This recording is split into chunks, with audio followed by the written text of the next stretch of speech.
Good evening, everybody, and welcome to the first Local 770 membership meeting of 2024. I want to welcome everybody. We're doing something new tonight. Oh, I'm Kathy Finn. I'm the president of Local 770.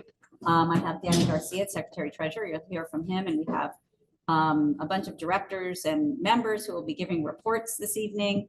We're trying something new this time. This is a brand new format where we have all of our offices open for membership meetings, which we really haven't done in exactly how many years has it been? 4 years, 4 years since March 2020, because tonight happens to be my birthday, by the way. But my COVID started on my birthday, at least in my mind it did. On my birthday in March 2020, that's when COVID started. So today is the 4th anniversary of the start of COVID, and we have not had really live membership meetings like this. And we've never done something like this where we have all of our offices open for the members to attend. And we connected all the offices via Zoom, as well as invited members from their homes. So welcome to Santa Barbara and Camarillo and Arroyo Grande and Santa Clarita, and to all the members who are also joining us from home. We're happy to have everybody here. It's really exciting to be able to have a membership meeting with so many members participating. So because this is the first time we're trying this, I hope everybody can be kind of patient. If there are some quirks or things, we might make a couple of mistakes, but we're going to try to get it right. We also are going to be interpreting this meeting into Spanish for anybody at home that wants Spanish language interpretation. I'm going to turn it over for just about 30 seconds to our interpreter, Ernesto, who's going to explain how the language interpretation works on Zoom, so those who need it can use it. So, Ernesto. Okay, I guess I'm on. Hi, everybody. Good evening. Thanks for joining. Thanks for having interpretation for this meeting. Simply, if you would like to listen to English, meaning that any questions in Spanish are interpreted into English, simply click the English button. Well, there's a globe at the bottom which you can select your language, either English or Spanish. And now I'm going to say that in Spanish. Los que estén participando en computadora, por favor, opriman el globito que está en un globo que aparece en la pantalla de abajo, seleccionen su idioma, inglés o español, y listo. En computadora eso es todo. Si están en teléfono, nada más opriman 3 puntos. Después de los 3 puntos, seleccionan idioma, seleccionan el idioma español o inglés, y después el tercer paso es confirmar. Entonces son 3 puntos, seleccionar idioma, y después confirmar. Back to you, Kathy. Thank you. Thank you, Ernesto. So tonight we're going to be reviewing the many campaigns that we have going right now. We're going to be hearing from our communications department, our political department, as well as our field departments that are running a lot of important campaigns. And then we will have the business part of the, well, then I'm going to give a report. Then we're going to have the business part of the agenda, which includes approving the minutes of the last meeting and approving the finances. And then we will also take member questions. If you do want to ask a question, you're going to need to raise your hand and be called on, whether you're in person or on Zoom. And if you're on Zoom, you'll come onto the screen to ask your question. So we will get started now with our first report, which is from Stacy Martin, who is a member at Food for Less. Good afternoon. Good evening, everybody. Like Kathy said, this is our first time, so bear with me, okay? Hello, everybody. My name is Stacy Martin. I'm a Food for Less worker at store 381, and I'm currently a spur here at 770. We are working on our contract. This past Thursday, we had a kick-ass rally, an amazing rally that brought together hundreds of Food for Less workers from San Diego, the Inland Empire, Orange County, and even Santa Maria. We also had members as far as Pasadena, Pomona, and areas like that. Organizing members and finding more leaders is working very well for us. We're sending a strong message that we are fed up as workers and we are ready to fight. Here is just a taste of what we are willing to do if we come together. What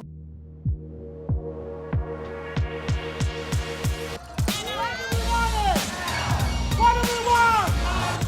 When do we want it? What do we want?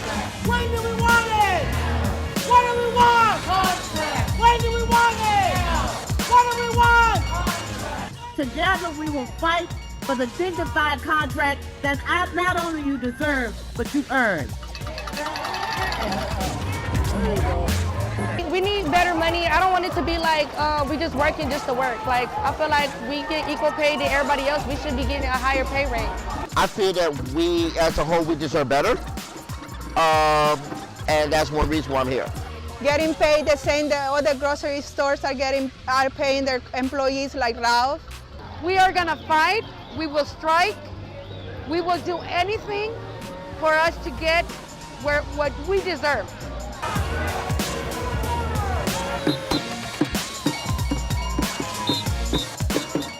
We have been undervalued and understaffed for way too long. But now it's time to get that fair contract. A contract that recognizes us as essential workers that we are. I decided to be that voice for you, for myself, and for the future. There's only one way, guys. One way we're gonna win this fight. We're gonna stand together, we're gonna stand strong. We are not going away without a fight, because when we fight, we win. When we fight, we win. When we fight, we win. When we fight, we win. See, step with it!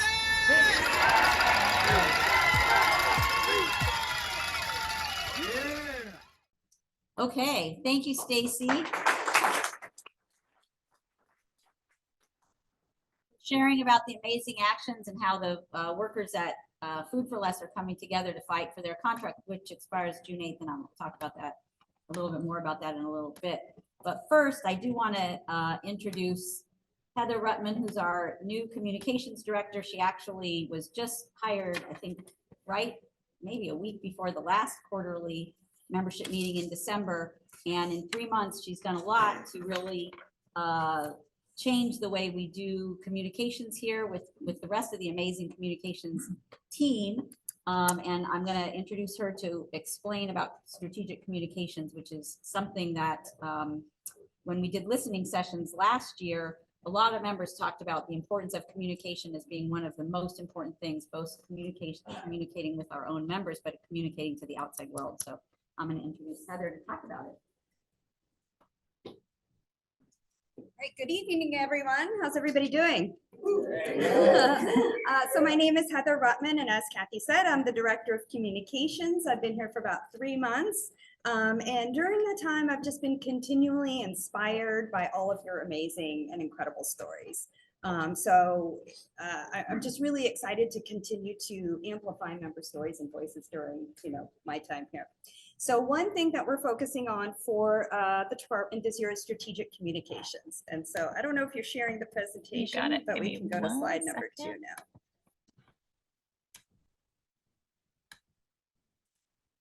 Thank you. So what is strategic communications? Strategic communications is really about using all of our resources as efficiently and effectively as possible. But you can also just really boil strategic communications down into answering these 3 questions. First, who are we trying to reach? So are we trying to reach members? Are we, as the audience, our employers? Is it the community? And then it's what is the message that's going to be the most effective, that's going to persuade them to take action? And then third, we need to know, how do we reach them? Are we going to be reaching them, through the news, through social media, or is it through direct text? Can you do the next slide? So PR is one way that we, it's one of the most effective tools that we have in our toolbox. It's also, PR is also known as earned media because we don't pay for this media. We work to place it in these publications. So what you're seeing on screen here is just an example of some of great press that we've gotten over the past 3 months. So what you're looking at, or the press that we've gotten over the past 3 months, is worth a total of $500,000 in ad value. So what that means is if we were to have paid for this advertising, like paid for this ad space, it would have cost the union $500,000. So that's really a tribute to Berta Rodriguez, who's here today and does a lot of the media. And also the rest, as she's motioning, you can't see on camera, but it's a team effort, and the rest of the comms team has done an incredible job. So $500,000 in ad value in just the first 3 months of the year is pretty outstanding. But we couldn't do what we do without the passion and the engagement of the members who volunteer their time and energy to help us amplify the story that we want to tell. So I'm going to show you right now a quick clip of one of our union siblings, Grace Garcia, who's actually here today. He's done a lot of incredible work speaking out about the merger. Take a look. The Federal Trade Commission taking legal action to block a major deal between grocery giants Kroger and Albertsons. California is among the states now joining that lawsuit, claiming the merger will lead to layoffs as well as higher food prices. NBC4's Ted Chen explains. Grocery workers like Grace Garcia say they remember all too well the last time big supermarket chains merged a decade ago. It was Safeway and Albertsons, and they say the results were disastrous and they fear a repeat. I feel that this would happen again. I lost my job for 3 months, and as a single mother, it affected me tremendously. That fear is why union workers joined California's Attorney General Rob Bonta as he announced a lawsuit to block the proposed merger of Kroger and Albertsons, two of the nation's largest grocers, which respectively own the Ralphs and Vons chains in Southern California. The Federal Trade Commission and 8 other states are also part of the lawsuit, arguing the merger would reduce competition and lead to higher prices. We believe that such a merger would harm consumers, harm workers, harm agricultural producers, that it will reduce competition, reduce choice, reduce quality, and increase prices. Kroger and Albertsons say their merger would help them better compete with rivals like Amazon and Walmart, and that blocking it would lead to higher prices and store closures. But workers and their allies point out fewer choices among giant companies rarely works out in the public's favor. Hopefully, we still keep the competition alive. Ted Chen, NBC4 News. Grace was so incredible in that clip, and she spent all day giving interviews to the media, and what you didn't see there is that she did it in the pouring rain. So that's really true dedication and passion, and we're really grateful to you, Grace. And I think she did so much media that tonight she told me that she's now known as Grace the Face. So for anyone else who feels passionately about, getting out there and telling our stories, I encourage you to find me, come talk to me, come talk to Berta. You can email us at comms@ufcw770.org. So next slide, please. Oh, that's okay. We don't need to go back to the presentation. So what's next? What's coming up next for the comms team? So going back to the strategic communications plan of who are we trying to reach? How are we going to reach them, and what do we want them to know? We're going to be working on a member survey so that we can really kind of deeper understand what issues are going to be the most important issues to you, how to communicate best with you, what platforms to use to communicate with you all. So look out for that. We're going to be working on that next month. We're also working on building up our digital community. So if you're not following us on all of our platforms, you're really going to miss out on what we're doing there, because the team is really doing an incredible job and stepping it up in a big way. And last but not least, we're going to be making our goal engagement. So we want all that. What that means is we want all our communications to be a two-way street. So make sure you're getting in this conversation. And I'm going to show you how I actually do need you to put the presentation back on.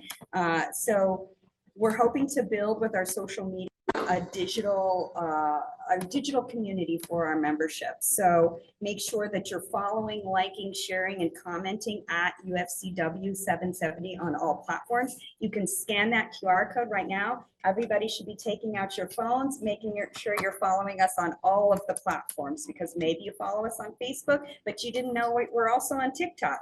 So take a minute, follow us on all the platforms, share with your friends, and we're looking forward to continuing the conversation with you all. All right, thank you.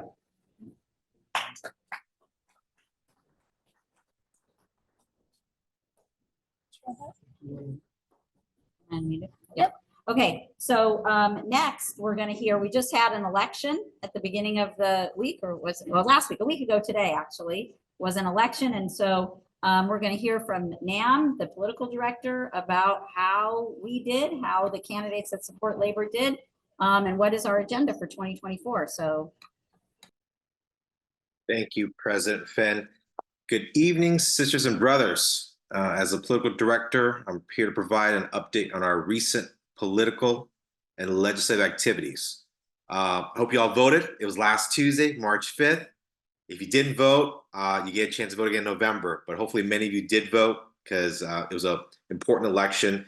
It was the first time in California history that we had a March election for the presidential election. So really big change there. So many elections to talk about, but I'm going to focus on 2 elections that I thought was worthy of a highlight, and I'll do my best to be succinct. But let's not forget about the US Congress. We're 8 months away from the presidential general elections, and the US Congress is critical to us, to what we do.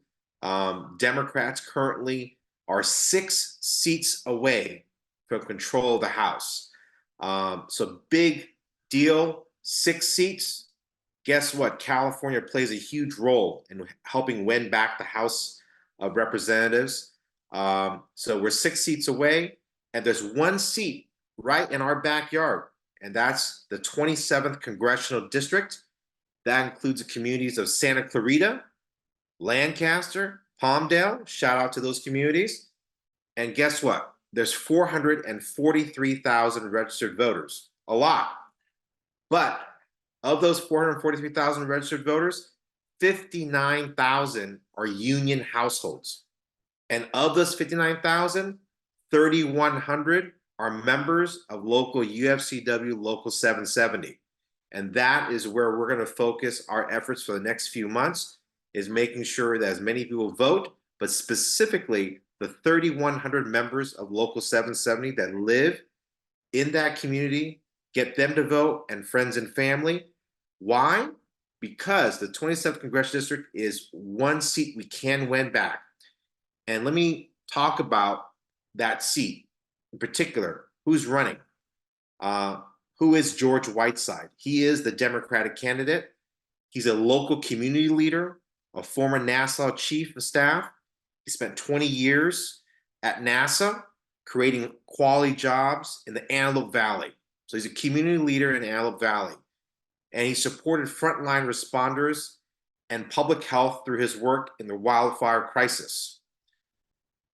How did we help George this past cycle? Well, for many months, many unions, including ours, we were up in Palmdale on weekends to knock on doors, make phone calls, get out the vote. That's how we made the difference. Get out the vote. You may have heard it as GOTV. It played a big role in helping George Whiteside to come in second to the Republican.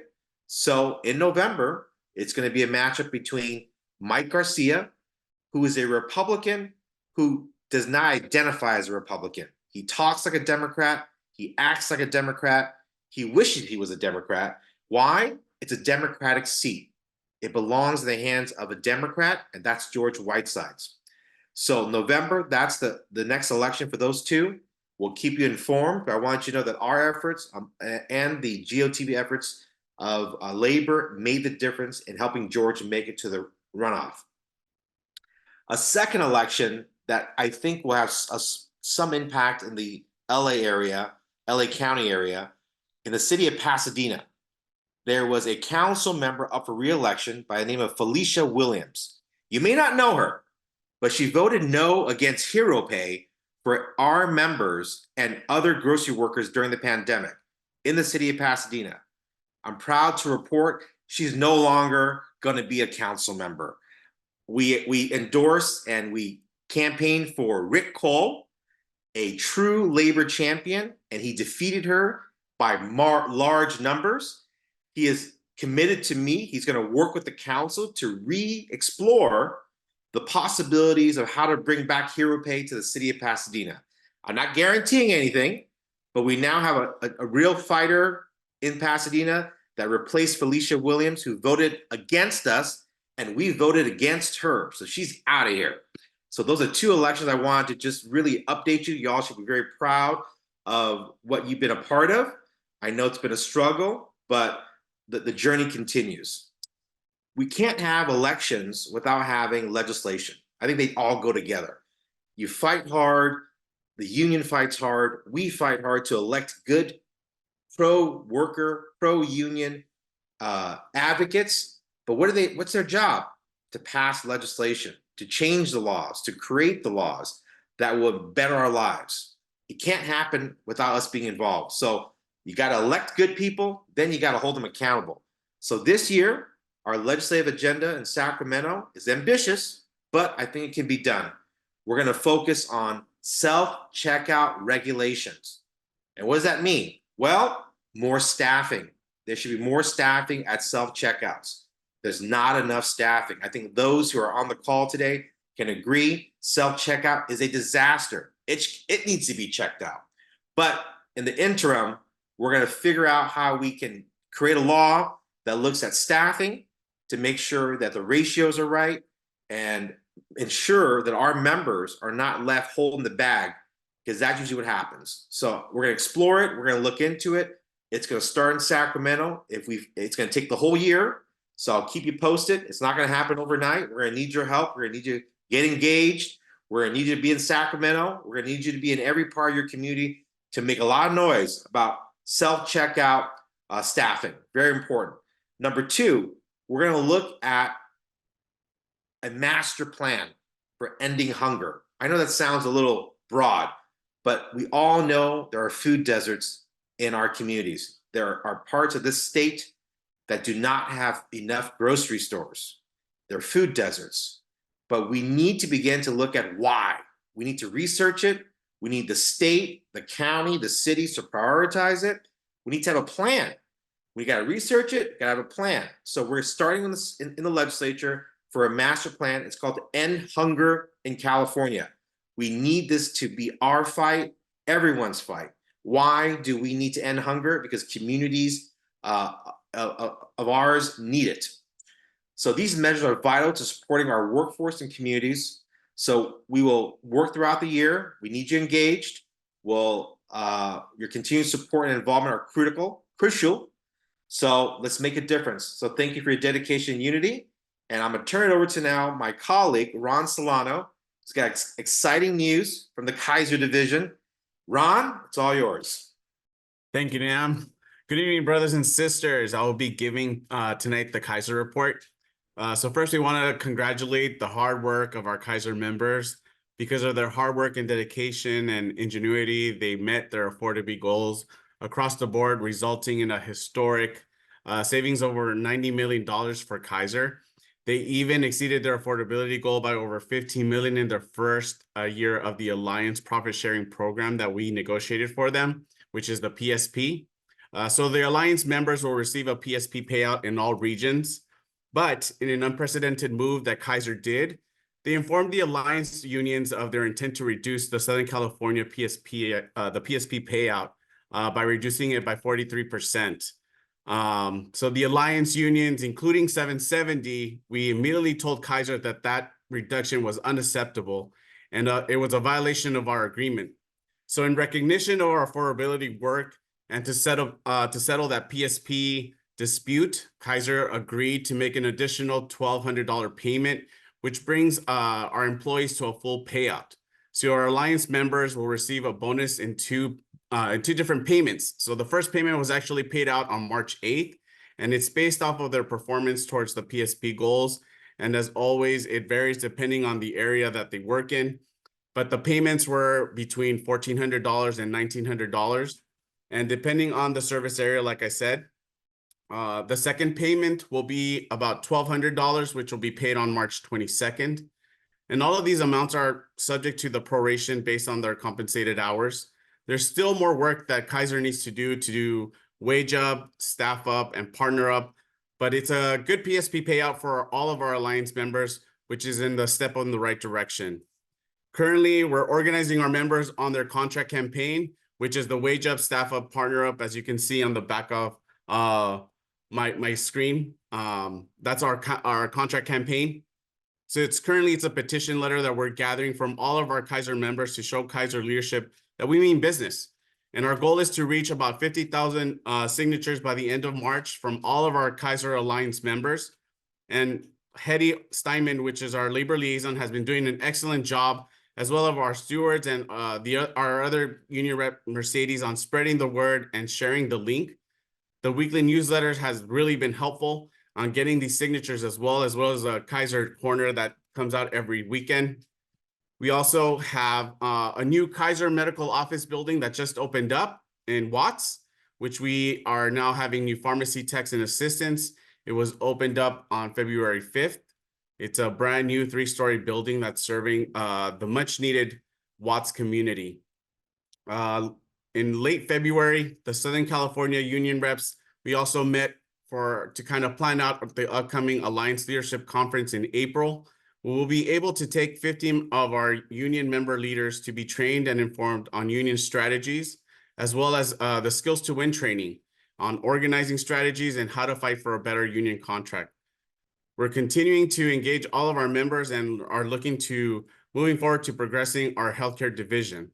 So I want to thank everyone, and now I'm going to be handing it over to Matt O'Malley. Thanks a lot, Ron, and happy birthday to President Finn. I'm Matt O'Malley. I'm the union's director of collective bargaining. First, I'm going to report a little bit about what's coming down the pike with respect to retail drug negotiations in our union. As I think many folks are aware, this is a big year for bargaining for Local 770. Our master agreement with CVS will expire on June 30th of 2024, and then shortly thereafter, our master agreement with Rite Aid is scheduled to expire on July 20th of 24. So 770 kicked off its engagement of retail drug members with a membership survey for bargaining. Our Spur, Cynthia, is going to report back on some of the specifics around how we move from the engagement of our membership through surveys to direct action to really push for and demand a fair contract. But I did want to touch a little bit on some of the highlights of the data that we've been able to gather so far from our members. And at CVS in particular, the depressingly low pay is by far the biggest issue that needs to be addressed in this round of bargaining. As I think folks may remember, we negotiated the last agreement with CVS right before inflation went through the roof. And the last agreement has not really caught up with the cost of living here and the way that our members deserve and need. So over 94% of the members that participated in this survey identified wages among their top 3 issues.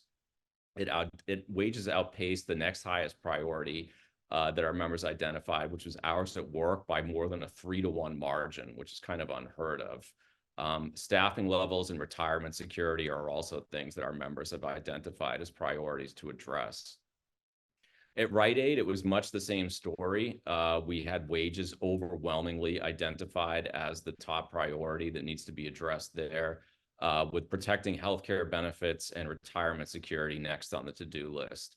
So together with Local 324, we're finalizing the comprehensive info request. They're going to go to both Rite Aid later this week to gather up all the data that we're going to need to cost out the agreement, the OSHA logs, company policies, and so forth that impact terms and conditions of employment. And we'll be following that up with a similar request to Rite Aid shortly thereafter. And then tomorrow at Local 1428 in Eastern LA County, all of the locals that represent retail drug members are going to be coming together to have a meeting to discuss and debate the proposals that we're going to be introducing at bargaining when we get into it later on this spring. So our members overwhelmingly support taking direct action up to and including striking to make their jobs better at retail drug. And we're excited for 2024 to be the year that we really bring it home for our retail drug members. But speaking of retail drugs, we also have an ongoing negotiation with a cannabis employer, the largest statewide delivery operator in California called Ease, that is really kind of reaching a crucible. And we have one of our bargaining committee member leaders here, Ron Swallow, who's a delivery driver for the Ease depot in Van Nuys, who's with us in the office. And I'm going to kick it over to Ron to kind of let people know where we're at with Ease and what's sort of on the horizon. So take it away, Ron. Hi, everybody. Oh, hey, Echo. It's my first meeting, just for information's sake, and I'm excited to be here. My name is Ron Swallow. best last name in the world.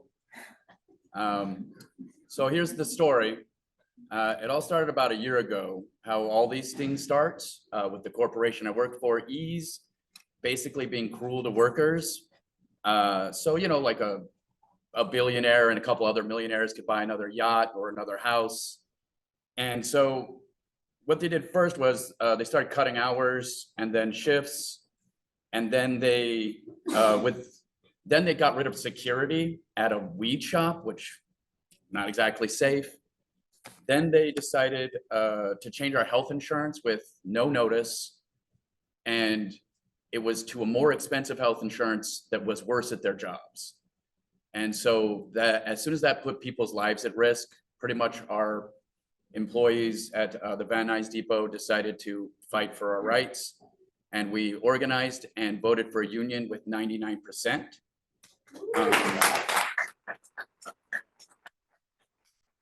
And then right after that, basically, in like what, 3 or 4 months, with about the same landfall results, we went statewide with Ease unionizing.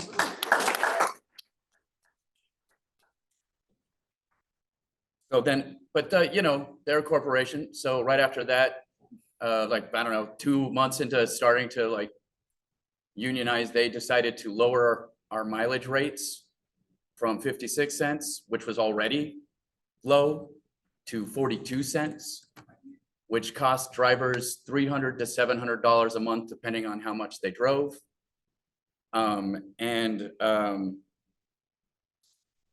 That's when we decided to take a little more action. And everybody was like, hey, we should do a petition. And in my brain, I was like, that sounds like a terrible idea. Because what do these corporate dudes care about a petition? But we did it, and we got 500 drivers that signed up. And then what we asked for was for the union, for the CEO to show up to the meeting, and the CEO showed up to the meeting. Then we asked them to drop Modus, the mileage company that was making our rates go down, and they dropped Modus. So turns out I was wrong. Looks like petitions work. And then, like, look, they then offered us a terrible offer of 44 cents, and they still want to only pay us minimum wage when I'm literally carrying thousands of dollars on my person every day when I drive through traffic with maniacs.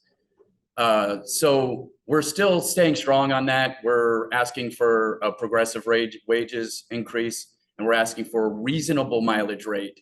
We're not trying to bankrupt anybody. We just want to pay our bills. And so basically what I'm asking for right now is we are probably going to end up having to strike. We don't know if that's the case or not, but it does look like it. And with 500 drivers willing to strike, it looks like we have the power to do so. So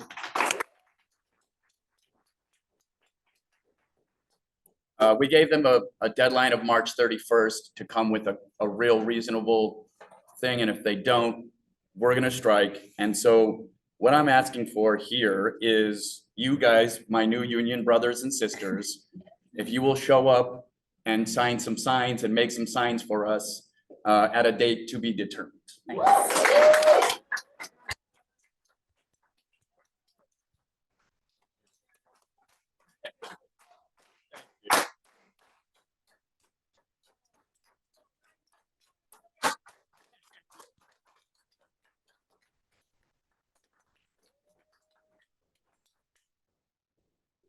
Okay.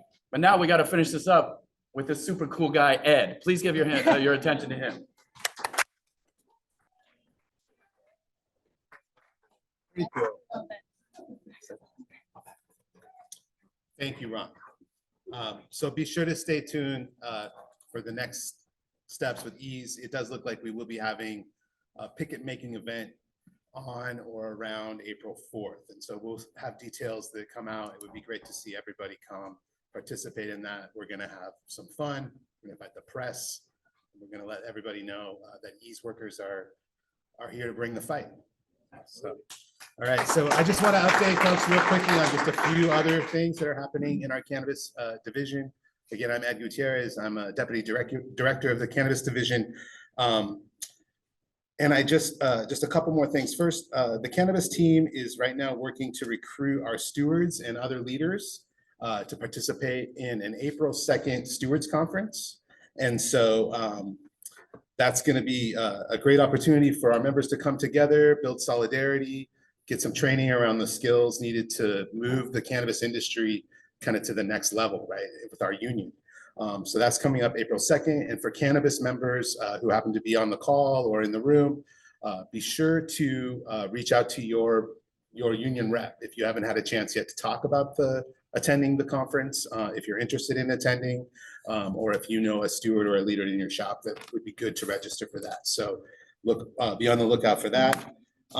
We're also working with our communications department. So I want to announce this really cool contest that we're running with cannabis members. We're asking folks who have graphic design skills, who want to participate in this to jump into a contest to help design a 420-day logo that will go on some custom merch that we're going to distribute to our cannabis members in the shops. And so our deadline is going to be March 22nd to design a logo. There is a flyer that's up right now in all of the break rooms with a QR code. So folks in the shops can go ahead and submit your entries through that QR code. The winner of the contest is going to be selected by a group of our stewards. And the winner will be announced at the April 2nd stewards meeting. And so that person, that lucky individual, will get to work with our comms team to finalize that design. And again, that's going to end up on a piece of merch, whether it be a button, a hat, a t-shirt, yet to be determined. But we want to really do more of these types of activities with our membership to really, create sort of union culture within the shops, right? And so hopefully folks can jump in on that.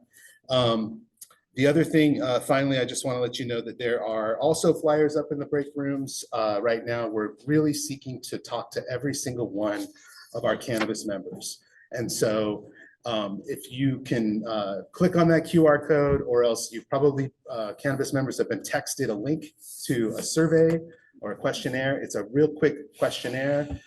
We just really want to hear from our cannabis members about what's important to you all. What are the issues that you're facing in your shops? And we want to try to have as many of these conversations as we can in an ongoing way. And so if you can fill that out, one of the union reps will follow up with you and set up a time to talk in more detail. But that's it for the cannabis division tonight. Thanks again, Ron, for the presentation.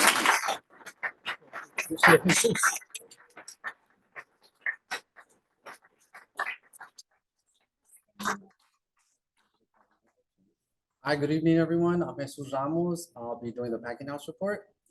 During the week of February 19, in collaboration with the UFCW International, we helped our packing house members apply for the Farm and Food Workers Relief Grant. The Farm and Food Workers Relief Grant program is a program from the U.S. Department of Agriculture that provides eligible workers a $600 relief payment for expenses they incurred during the COVID-19 pandemic. 96% of Overhill members, 92% of Rogers Poultry members, 70% of Palisades Ranch members, and 100% of Potrelli and La Ricca members applied for a total sum of $232,800.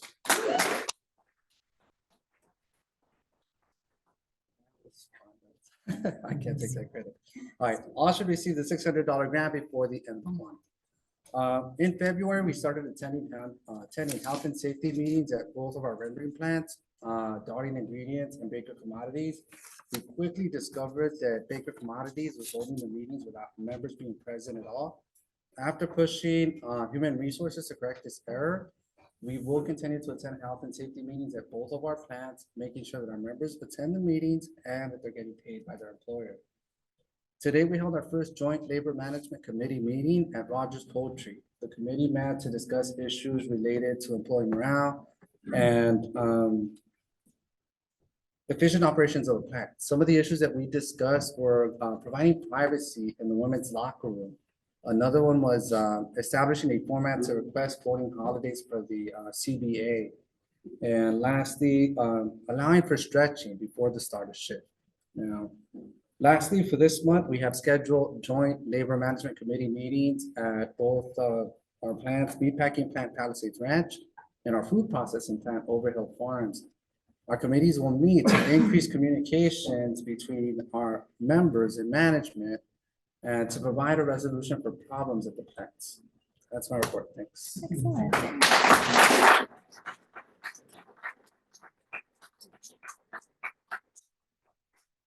Okay, I'm on, not on mute, am I? Nope, you're good. Okay, so next we're going to hear from Cynthia, who, as already mentioned, is going to talk a little bit about our drug campaign. That is correct. TV Land, thank you for logging in. Appreciate you guys for, keep it short and sweet. Let me, do a little.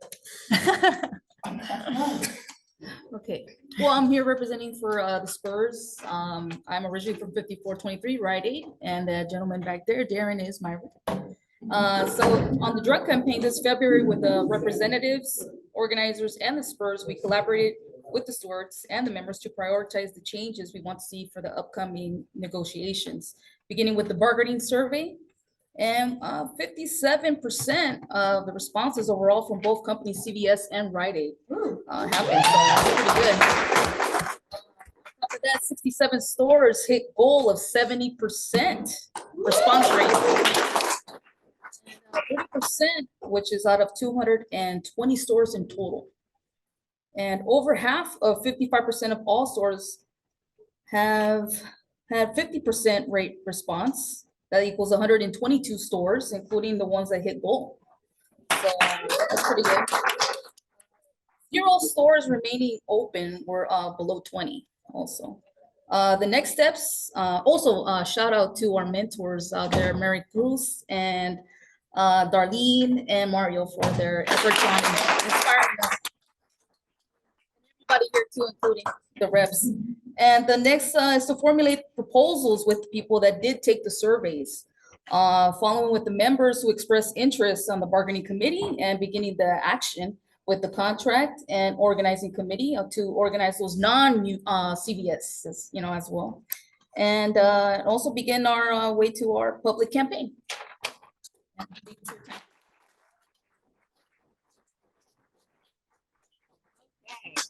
It's amazing. A lot of reports, as everyone can see, there's a ton of stuff going on here. So I'm just going to report on a few things. First of all, I do want to report that we just had an election. The term of the current officers of Local 770 expires June 30th. And so a new term is going to begin July 1st. So we did have an election, and I do want to announce that the member power slate, which is myself and the rank and file members and Danny Garcia, the secretary treasurer, and the rest of the executive board was reelected. So I just want to let you know that. And so I do appreciate the confidence that you've placed in me and the team of rank and file members, standing with us to increase members' participation and power and members' voice on the job. Member power is not just a campaign slogan. It is our goal and will remain our goal for the next 3 years. And I'm excited to continue talking to members about that and all those members who want to get more involved in building power at their work sites. So that's exciting news. Second, I want to give an update about the merger. You heard a little bit about this from Heather when she talked about the earned media that we've been able to get. So people have probably heard this, but the Federal Trade Commission did file to stop the merger on February 26th, which is awesome news. It's what we had been working towards for about 18 months. In addition, 9 states attorneys general, including Rob Bonta, who you heard from in the video earlier tonight, joined the FTC, the Federal Trade Commission legal challenge. So there are 9 states also fighting the merger, in addition to the states of Washington and Colorado that had already filed lawsuits on January 15th and February 14th with a lot of great information. I don't know if people have been reading all the articles, but a tremendous amount of information came out through those lawsuits and through discovery that those attorney generals had done about really bad behavior on the part of Kroger. And so if you haven't read, I'm not going to go through a whole lot of details tonight, but you should read some of those articles about some of the things that Kroger did, which are antitrust violations in and of themselves, even before trying to do this merger. All of this is the result of the work of a coalition of locals who went out in front right when the merger was announced and did a tremendous amount of work flying back to DC to talk to the Federal Trade Commission, doing press conferences, having listening sessions, and especially the activism of the members in those locals who spoke up, who came to actions, who signed petitions. And yes, petitions do work, and they work when it is a sign of solidarity of the members. So a petition by itself has no strength. It's about the members joining together to demonstrate their power and their determination to take action, right? And that's why petitions do work. Members attended listening sessions and talked to legislators about their concerns. They talked to the news media and did a lot of other activities that got this done. So people may be asking, well, what comes next now that the FTC has filed? Well, it is with a judge, right? And the judge has set a date of August 26th, 2024 for the trial to begin on the case. And so it is kind of a lengthy process. So we're definitely not going to hear anything until August. The Washington and Colorado cases, because they were filed separately, may move ahead or behind. They can be separate. They could also be coordinated with the others. And what we think is the best thing that could happen is that it is possible that at some point Kroger and Albertsons could simply decide, you know what, this is too much work, this is too much hassle. We're just not going to have this merger. So that would be the best thing that could happen. And often that is what happens in merger cases that the FTC challenges. It just becomes too difficult. So that's where we are. We've delayed the merger. Our work already has delayed the merger by a lot. It's still possible it could happen, but we don't think that it will. And even the delay has been great. So that's where we are on that. I do just want to talk a little bit about this new campaign model. So you heard a lot tonight about the various campaigns. This is a model that we've been working on for several years at Local 770. Actually, it probably started a bit before the pandemic with Food for Less. And then during the pandemic sort of ramped up in sort of fits and starts, sort of difficult. But with the Food for Less contract expiring June 8th, CVS expiring June 30th, Rite Aid expiring July 20th of this year, we are continuing to work to improve our campaign model with each negotiations that we do. So that includes, you know, having the most member, not just member participation, but members are really driving these campaigns. So as you heard, we finished the surveys with well over 60% of Food for Less members participating and close to 60% of drug members participating. So that is an all-time record for us. So the fact that we started early, we've been out there, you know, having one-on-one conversations with members, informing them of the importance of participating and being at the center of all of our campaigns is working. And we did it in short amount of time. So we have, you know, in the past had long, you know, months to do the survey. We, in both Food for Less and the drug campaigns, we literally had the surveys out there for about 3 weeks and still hit basically 60% overall. So that's part of the result of what we've been doing. And as you heard about the cannabis campaigns happening right now, both with new organizing and other ones with expiring contracts. Next year, we have our major food contract where the majority of our members work for Ralph's, Vons, Albertsons, Gelson's, Stater Brothers, the other food companies. That one expires on March 2nd. We have Kaiser, as Ron explained, expiring later in 2025. In packing, we have Overhill, Darling, and Baker Commodities, all expiring in August of 2025. And so we are a number of different industries, as you've seen here tonight, but we're one union supporting each other. And one example of this is, as you saw in the video of that amazing Food for Less rally that happened in Baldwin Park, where we had hundreds of members out there There were also workers from other industries, other unions. There were Teamsters, there were SEIU, the county Fed was out there. There were community groups out there supporting us, as well as other 770 members. In fact, one Overhill member, Paula Reina, who was off work on Thursday, and she decided to spend her day off supporting her union siblings at the Food for Less rally. So just to emphasize that we are one union family, we're one together in solidarity. And, you know, it is the member power that we are going to continue to build. So I do want to get to the business of the meeting at this point. So the first thing we need to do is approve the minutes of the last meeting. They are on the website because these meetings are recorded, so you don't even have to read the minutes. You can just watch the meeting on the website. This meeting also is being recorded and will be on the website. But as has been the practice, we generally ask for a motion to waive the reading of the minutes of the last meeting. This says September 12th, but I think it was December 12th. I believe we had the last general membership meeting was December 12th. But so is there a motion to approve the minutes of the? Okay, it's been moved and seconded to approve the minutes. So we're going to have the vote here. Those online are going to be able to vote in a poll. Those who are present in person, if you want to vote to approve the minutes, you can signify by saying aye. Aye. If there are any opposed, you can say nay. Okay, there are no opposed. Did the poll go up for the people who are online? Lisa says she got booted off. Let's see. Okay, well, it was unanimous here, so oh, there it is. That's the wrong one, though. That's the investment transactions. The poll should be the approval of the minutes. I'm trying to accommodate the people online here, but there we go. Approval of the minutes, but it's they're actually, I believe it's the minutes of December. I believe there was a December meeting, but it's okay.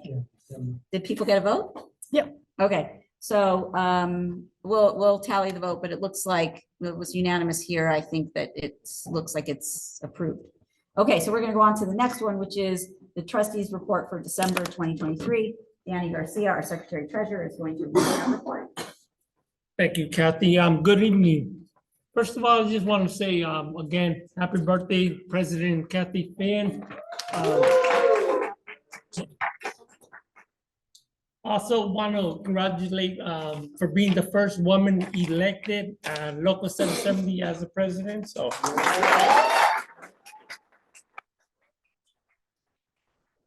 you guys, this is not part of my report, so I know. But real quick, I just want to say, as Kathy and you know, myself, Secretary Treasurer, but our group here, and where 770 is moving, is about member empowerment.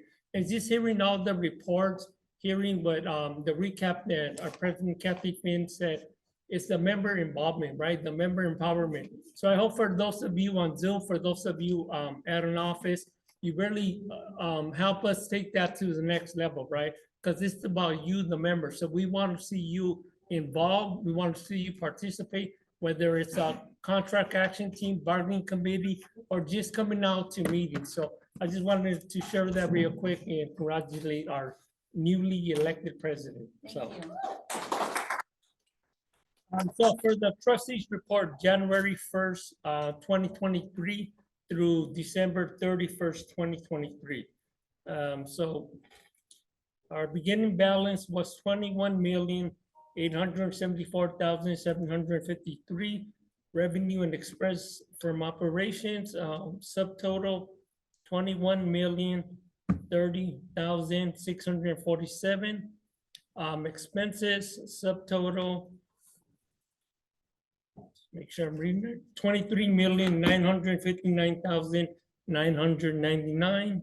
Reimbursement due from the trust fund, 456,374. Income deficit, 2,472,979. Ending balance as of 12/31/2023, 19,401,774. Cash balance as of January 1st, 2023, 2,397,025.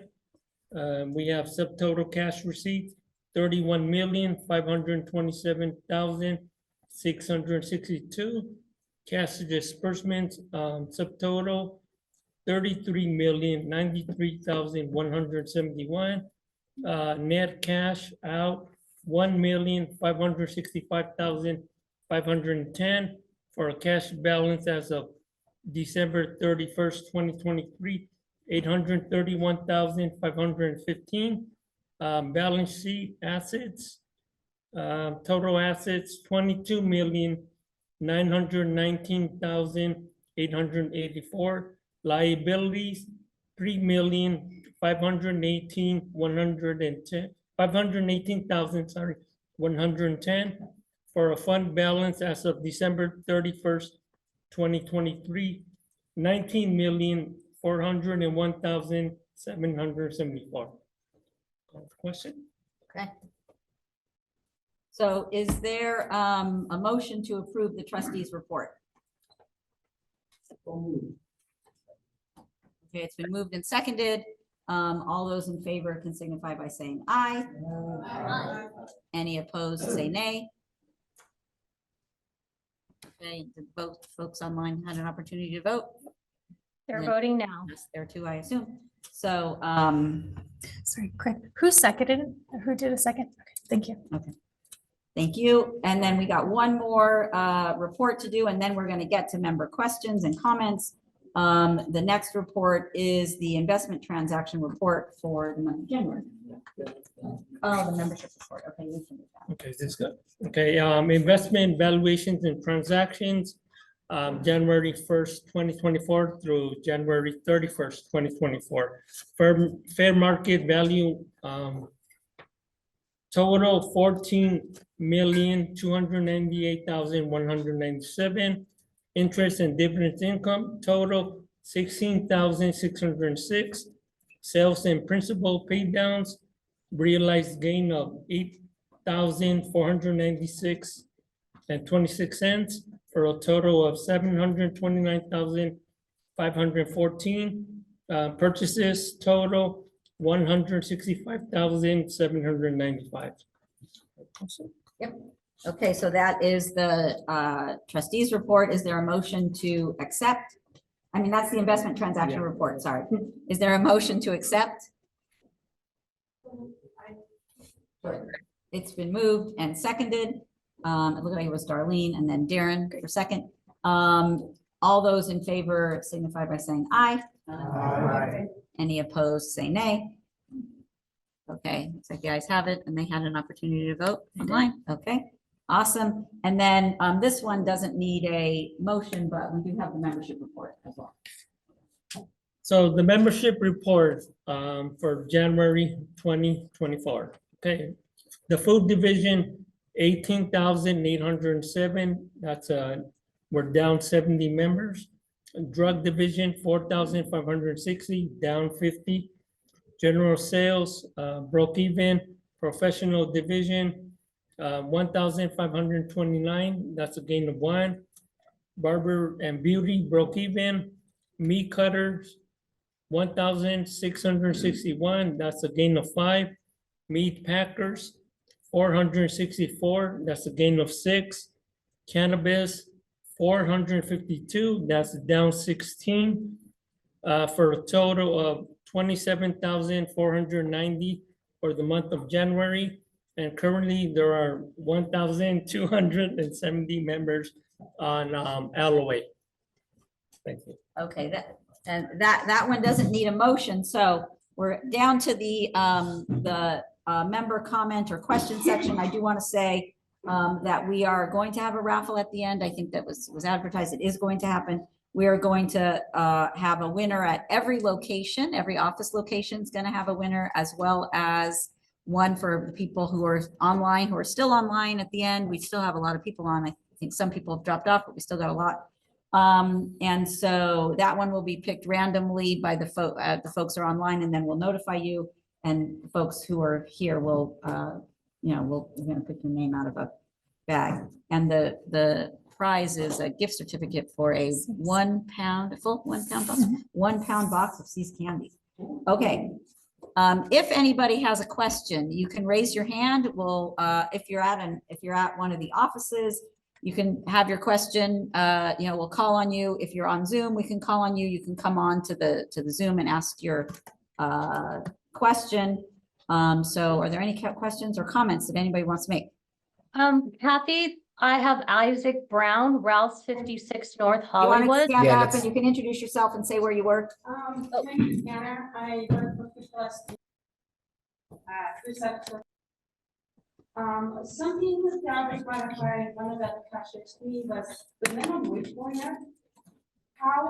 Would we be getting an additional raise because of minimum wage, or are we staying the same? So that's a very good question. So we do have language in the contract that says that when minimum wage goes up, every rate in the contract has to be a certain amount above minimum wage. So some people in the contract will get a raise automatically when minimum wage goes up. But I will also say your contract expires June 8th, which the minimum wage in the city of LA goes up July 1st. The minimum wage in the state of California goes up generally every year in January, on January 1st. So some Food for Less folks already got a raise January 1st because minimum wage went up and some rates went up if they were out, not in the city of LA. So the most effective way to get a raise is to join the contract campaign and, with your coworkers, stand in solidarity for a better contract. Because while we have language in the contract about minimum wage, we have we expect that we are going to have a proposal to improve that language and make it better so that the amount that people are making over minimum wage is more than it currently is in the contract, because the current contract only has it's a few cents, and then it's 10 cents each thing. I've been hearing people at Food for Less calling that the March of Dimes, which we would like to not have it be the March of Dimes anymore, right? We want it to be, when people work 500 to 900 hours, they should get a significant increase. So get involved, join the Food for Less team, join the hundreds of folks who are out there at the rally and the folks here. Get active in your store with what's happening in the Food for Less campaign, and have your voice heard about that issue. I've been going around asking all my coworkers, hey, is there anything, that's your concerns? I know another big concern with this contract, it's not just the pay rate, but also our medical is a big thing I've noticed with my colleagues. Is the concern, like I know right now the UCs have to wait a year for insurance. Yes. And the cashiers, it's 6 months. I was a former CVS employee, came over to Food for Less. Unfortunately, I got injured right before my insurance kicked in. So I know like the waiting period is a big issue for a lot of the new hires. Okay, I'm going to repeat the question because I'm not sure if everyone on It's more Zoom. of a comment. I know that's a big issue. Okay, I'll repeat it though. I'll repeat it, and then we have some other people waiting to ask questions, so we're going to go to the next question. But so the first question was about the minimum wage and how the contract is impacted, and the second comment was how important medical is and the fact that the waiting periods, both for utility clerks and for regular clerks, is too long. And how important it is to be able to get the medical coverage, because the member who spoke, I'm sorry, I forgot your name, Anna, got injured right before her medical kicked in. But if you got injured, did you get injured at work? No, didn't get injured at work. Okay, so I was going to talk about work comp, but she got injured right before her medical kicked in, unfortunately. So that was the comment. And maybe let's take a question from a person online. So Isaac Brown from Ralph's 56, we're going to bring on to the screen here.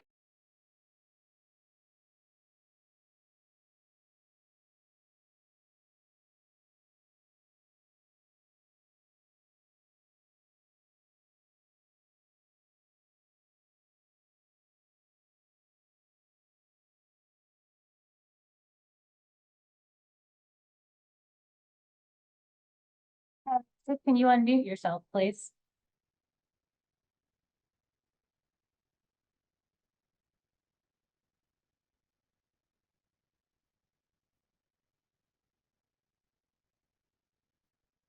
Isaac, if you can hear us, we need you to unmute so that you can ask your question. Yeah, there's a mic over there. Isaac Brown. You just have to unmute.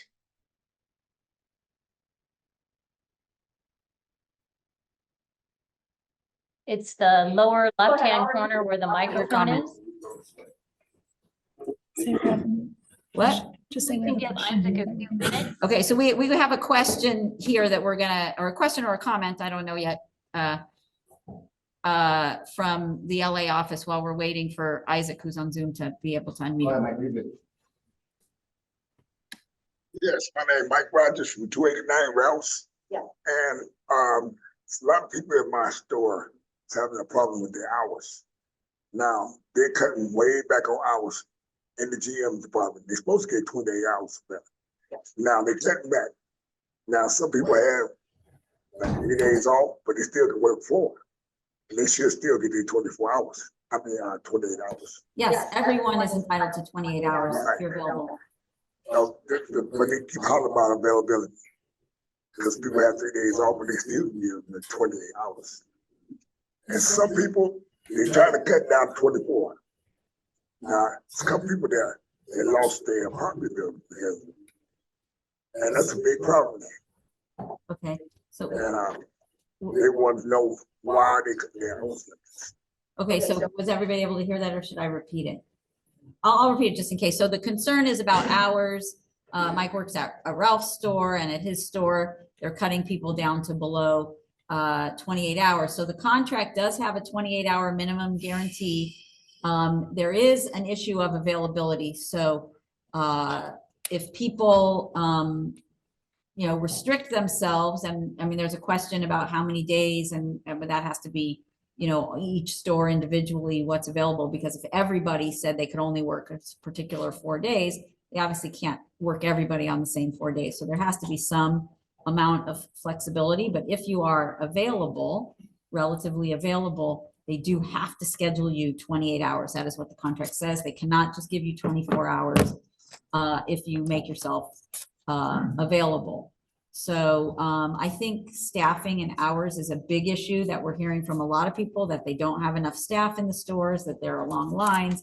There are customer complaints about that as well. And I think, even the Food for Less surveys we did, it's also a very big issue. So this is an issue that I think we need to address also in our safety committee. So every store should have a safety committee. And I think the lack of staffing is a security and safety issue as well. So, this is something that I think we'll, even have a campaign around this staffing issue. So we are actually soon going to have some members who are out on leave, helping us make sure that we're doing safety committees in every store that can address the issue of staffing as one of their concerns. But this, again, as I said to Anna, all of these things require folks to come together to make change, to stand in solidarity. So the grocery contract at Ralph's doesn't expire until next year in March, but it's going to be March 2nd, 2025, which is less than a year away, which means now is the time to start getting active. So it was almost a year ago that we started getting the Food for Less members together. And so right now is the time that we're going to start getting active for that campaign. So I do think staffing is going to be a big issue. And we actually just one other thing. Recently, I actually brought this issue up to our international union. I was at the International Executive Board in San Antonio a couple of weeks ago. I brought this issue up, and our international union is going to send some ergonomic experts out to study Food for Less and Ralph's in particular about their staffing and whether they actually have enough staff to safely run the store. So these are experts who do time studies and things like that. They've done a lot in the packing house, but they want to look at the retail sector. So we're gonna get reports from some experts about the staffing levels at grocery stores. So based on the amount of work you have to do, whether there is enough staff to accomplish that work. So your store sounds like one of the ones we want to send those experts out to do that study, because it sounds like you don't have enough staff at your store. Well, I get complaints. I'm not even a union rep. They come to me because I follow this so much that I get a lot of complaints in my ear. Not to the student don't get complaints, I do. Okay. And I'm like, okay, well, because I stay up on top of stuff. So one thing, another thing is, last year, our contract was, we were supposed to get raised, it was late on the raises. Okay? Yes. And we're supposed to give them in March, right? Yes. Now they still haven't given it to her. This much. Oh, you haven't got the raise for this March? It started last week, right? So it's the pay date for Friday. Yeah, it should be on this, it should be on the check that comes. That's you receive it, this pay period. Yeah, but see, now, last year they didn't give it to us to June. I had to make a grievance. Yeah, I mean, This guy works with me too, and I was telling him, man, we're supposed to have our raises. yeah, And another thing, is it 900 hours we get a raise or 600? it's different in different contracts, so you have to look at. My contract was 900 hours, I think it's down to 600. Yeah, I mean, I would have to look. I don't have them all memorized, so I would have to look. I don't want to give a wrong A answer. lot of people coming to me with a lot of problems about this contract and the hours and stuff. You know what? I hear so much, I need to join the union. I should, because I hear so much, I really, really want to help those people. What's shutting down? Oh. Why? Oh, it's just the TV. Sorry, the TV in the LA office for some reason turned off, but we're still going, right? Okay. Okay, well, since you said the contract should be coming up to pay period, I can let them know tomorrow when I go to work. The people that was concerned about it. Yeah. Yeah, it's just this, it was the last week was the pay period started, so that pay period gets paid this week on, if you have direct deposit on Thursday, I guess, or if you get a paycheck on Friday. So, Oh, I probably was last time, got my money. okay, good. Okay, so did we ever get the other guy? He's not responding. Oh, okay. Isaac Brown, he couldn't unmute. So we're gonna go to Ivan Orozco from Vaughn's 1913. Can you guys hear me? Go ahead.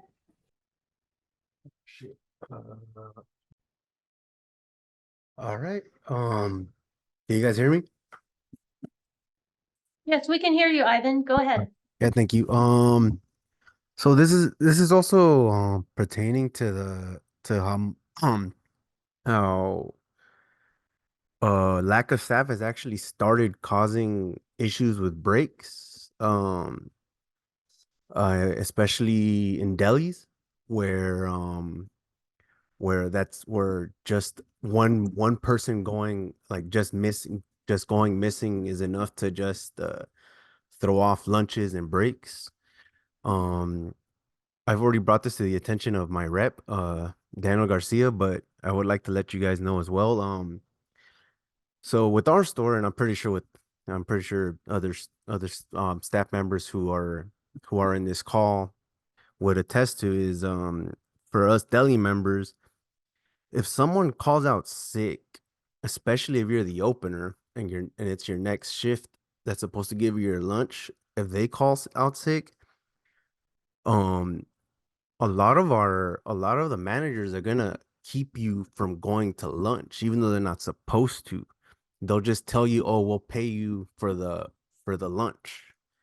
And not only that, if you don't take your break and you decide to take it when you finally get someone to show up, which probably usually isn't till the closer shows up, they'll get mad because you're taking both your breaks at the time when you actually have another person show up.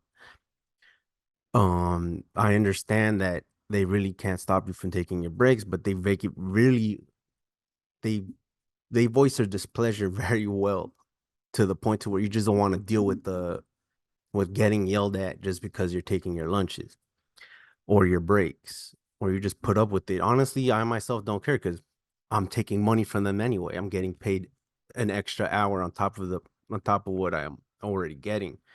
But this is something that needs to be addressed, because we can just say, oh, we'll talk to them about staffing next contract, but when that comes around, nothing really changes. Like, oh, because they're paying us more, they can't staff, they can't give out enough hours because they need to pay everybody. I know that's a load of BS, but honestly, something needs to happen, because it just can't. Because I know on Sunday, I myself had to not only wait till my second closer showed up. I had to wait and give him his lunch, because the closer didn't show up. They're not at least our ASD did her due diligence and got us someone to close, Yeah. but it didn't really give us. But the thing is, the openers are usually the ones left holding the bag most of the time when it comes to these issues. Okay. So I when I was saying about the contract coming up, I didn't want to mean to indicate that there isn't something that we can do now with the issue that you are raising, because as you said, it is a load of crap that they can't pay everyone and have sufficient number of people. All of these companies, Ralph's, Albertsons, Vons, they've all, even just in their last reporting periods, have reported record profit. And the reason they're making record profit is because they're increasing prices of groceries, they're selling more groceries, and they're paying their workers less, not less in hourly wages, but as you've mentioned, they're giving less hours, which is just BS, which is why I was talking about bringing in some experts to do some studies. But also, this is something the workers do need to organize around. So this thing about breaks, like you said, everyone absolutely has a right to take a break. You have the right to take a break every single day. You have the right to take your lunch. And I would say something just about documenting. So if you ask for a break and somebody gives you a hard time, you just can ask them point blank, like, are you telling me not to take my break? And then you have a notebook or something that you're going to write in, and you're going to write it down, say, okay, I'm writing down right here, it's March 12th at 7 p.m. My manager, blah, blah, blah, just told me not to take a break. And believe me, they will immediately, and I know what you're saying, they're sort of like giving you a hard time. Maybe they're going to say, oh yes, take your break, but then they're going to in some way sort of retaliate against you by being not nice to you or something like that. Well, that's also illegal. And, if there's any retaliation, there are,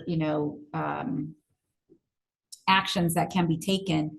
In addition, there are things that you can do with your coworkers. For example, when, Ron was here previously from cannabis, and he said, oh, I didn't think petitions were a good idea. If this is happening regularly in your store, because your store manager, is not scheduling enough people, and we want to get folks together to do a petition in your store to the company to say, hey, in our store, 100% of the workers are in agreement and are going to sign on to this petition that this manager is not giving breaks. We recently had a manager removed from a store and moved to another store. And then the workers in that store organized against that manager, and that manager had to get moved to a different store. We've had this happen with a number of managers. So if you got a bad manager that's not, giving you breaks or treating people badly in another way, we can organize around that. So it's about solidarity and folks coming together around making change, in your store. So I hear you saying, or at least Mike here, that folks are coming to him. And, so those are things that we can organize petitions around or other actions around. We can, do a march on the boss, go to the boss's office and, explain what the problem is. If the boss doesn't respond, we go to a higher up with a petition to say, hey, this is what's happening in my store. It's not right. And all the workers, are uniting together to complain about something. Generally, the company will respond to something like that. So it's not about just waiting until the contract expires or filing a grievance, which if it's a contract violation, we can certainly also file a grievance. But it is about joining together and taking action, documenting what's happening, and doing something with your coworkers about it. And your union rep, is there to help support the members in having their voice be heard on these issues. So I do think, you should, if anyone's having these kind of issues, bring it up to the union rep, and we will, talk to, all the reps and make sure that they are addressing those issues, not just with grievances or not just with the contract campaign coming up next year, but immediately with member action. Because that is the most effective way. Okay, we have a question or comment from Rosalie Olivas from Food for Less.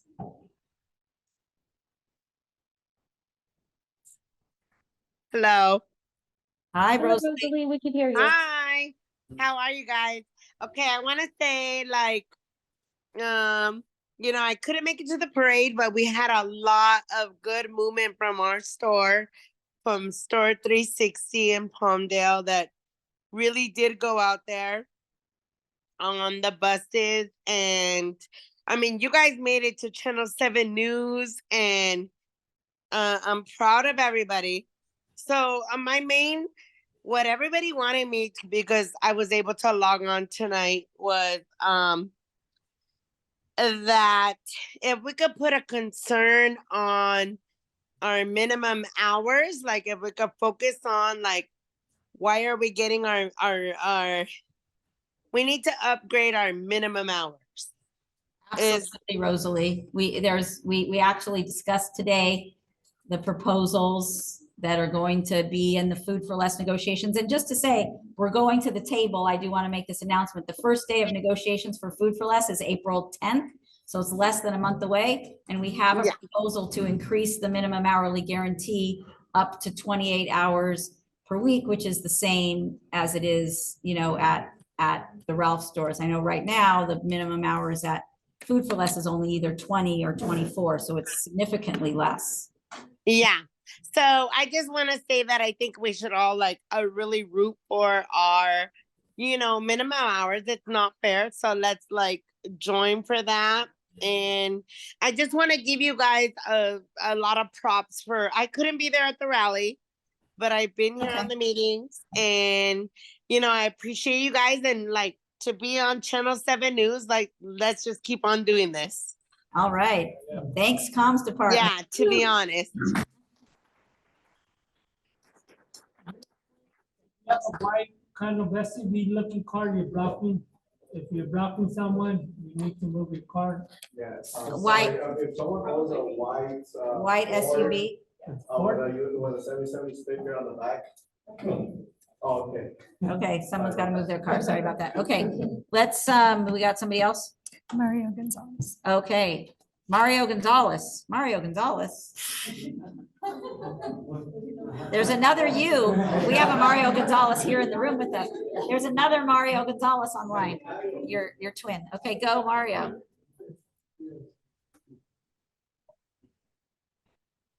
Can't hear him. We can't hear you, Mario, but you're not. Oh, there you go. Go, Mario. Hey, we can hear you. Oh, I don't know why I'm under Mario. This is, hello? Yeah, hi. You're not Mario Gonzalez? No, this is James Pete.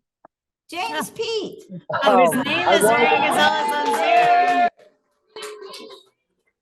Okay, so James Pete is using Mario's computer. So James, but go, James. Okay, hi, James. Make your comment. You can make your comment. Hello. I'll hear you. Okay, so I wanted to make a comment to the person speaking about the cannabis campaign that might be going on strike. If he would want my help in making a video or something, I'd like to help him. So if one of my friends there, one of the Spurs, would gladly give them my info. Okay, we'll connect you. So James Pete is also currently on leave from his store as a Spur here, but he also makes great videos. So we'll connect you up. You can help them. You can help the ease workers make a video about their campaign. Thanks, James. That's solidarity too. I think, James, you work for Vaughn's? Ralph's. Ralph's. Okay, we're going to take a comment or question from Ryan Evans.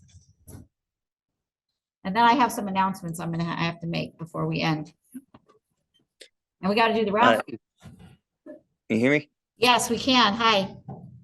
Hello. I just had a quick question from an employee. So I don't remember if being eligible for medical was either 6 months or a year, but if you go on leave before you're eligible, does that leave count as time towards obtaining medical or not?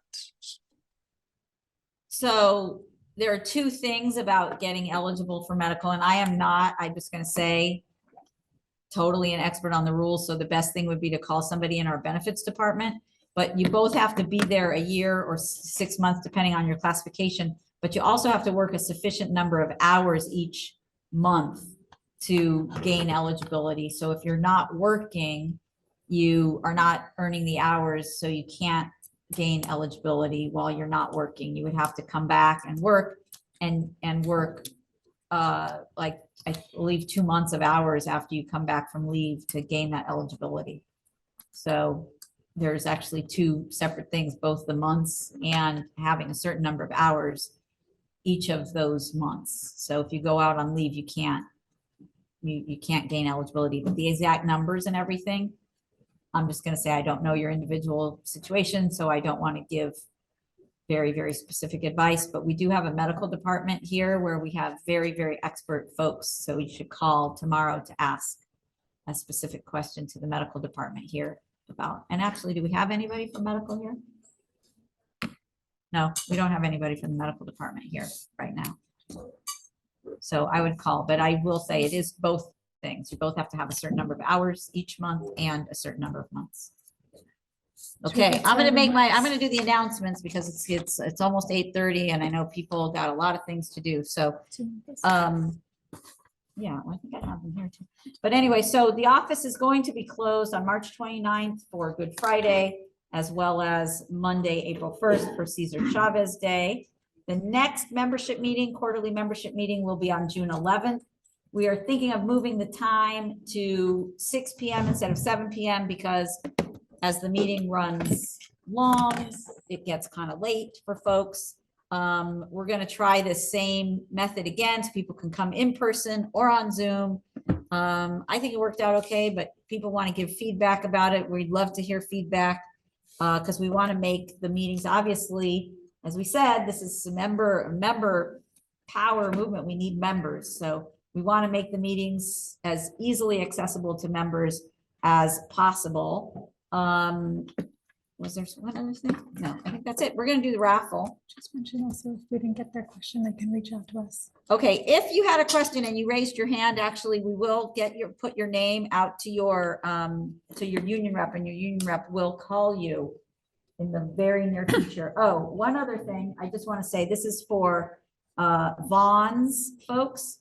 So Vaughn's, we have a thing called the Alternative Dispute Resolution Program with Vaughn's, which is a way that workers' comp cases, if you get injured at work, it's handled a little bit differently at Vaughn's than at the other companies. We've negotiated a process where those cases are handled more quickly and easily. And because of that process, there is money saved, and the money savings is then shared amongst the Vaughn's members. So last year, unfortunately, the program didn't achieve any savings, so there wasn't any checks. But for about 11 years or 10 years maybe, except for last year, the program had a long history of achieving savings, and I am happy to announce that the program did again achieve savings this year. And so ADR checks will be coming out sometime in April, I believe. So we've gotten the list of people eligible. We've gotten the money from the company. This is going to take a little while to process the checks because it's, I think, like 11,000, 13,000 people or something like that who are going to get a check. It's not a huge amount, but it's somewhere in the neighborhood of, usually most years it's about $250. Sometimes it's closer to 200, sometimes it's a little more. But anyway, just want to let people know the ADR checks are coming in April. And now let's do the raffle. So they're going to pick somebody randomly from the folks online. And just remind them that Zoom. On Zoom, yeah, the folks on Zoom, they're going to pick you and they'll contact you tomorrow, right? They'll Yes. call you tomorrow. And mail you them. But it can't be staff, send you members. It's a member. Okay. Oh, yeah. Yeah. Okay, and the winner. Oh, you want me to announce it? Yeah. Okay, it's Walker Davidson. Oh, right here. All right. Okay, and the other offices, I guess, are picking their members. Yep. Fort Camarillo, John Jordan. Yay! Yes. All right. Okay, so again, if you had a question, we'll contact you. Sorry, we couldn't get to Thank you. you. I'm glad we had, I think this worked out good. Okay, I think we'll do it again next quarter. So we'll see you in June.